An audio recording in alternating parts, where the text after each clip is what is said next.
There was a great revival in the Hebrides in the early 1900s. Began to moved up to the pleading for it into the 40s. Maybe we could say it topped out in the early 50s. Two old women, one was 84 years old and one was 82 years old. One was blind and one was humped over so badly with spinal stenosis, just arched over. But they had passion for revival. They wanted God to work. This is what happened. They couldn't even get out to the church to pray. They couldn't even get out to the church to worship.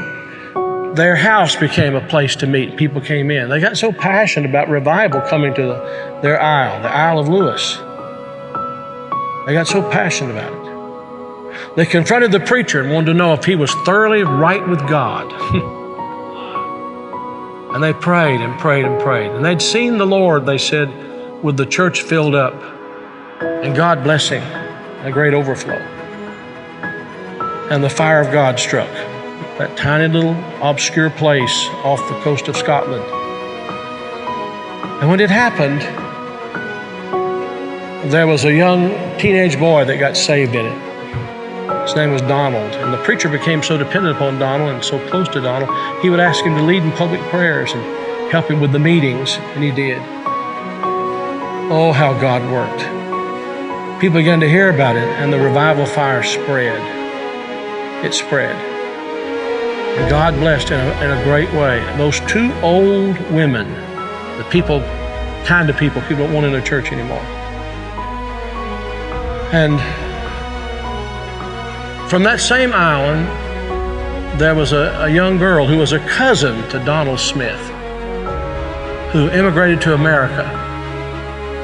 Her name was Marianne Smith McLeod. She came to America and in 1936. She met a man named Fred, and they were married. They fell in love. They were married.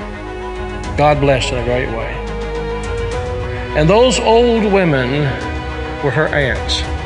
And they came out of that fiery revival, They really experienced revival. And they sent a Bible, a copy of the Word of God that had been used in a special way in that revival, to Marianne. She started having children. I think it was 1937, she had her first child. They named him after his father, Fred.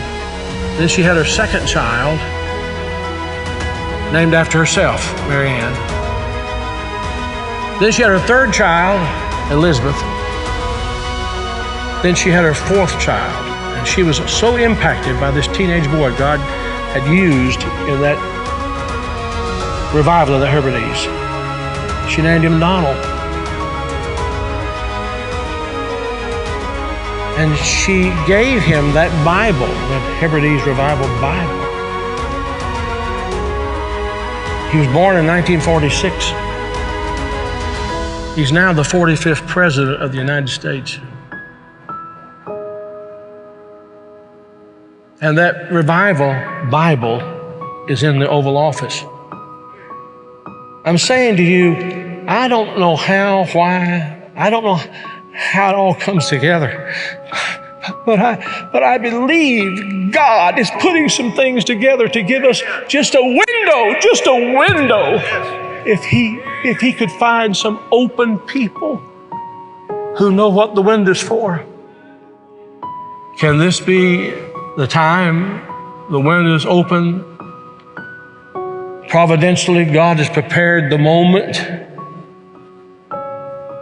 and we will become the people of prayer, pleading with God. This is a plea. Will thou not revive us again? Will you be a part of that? Will you?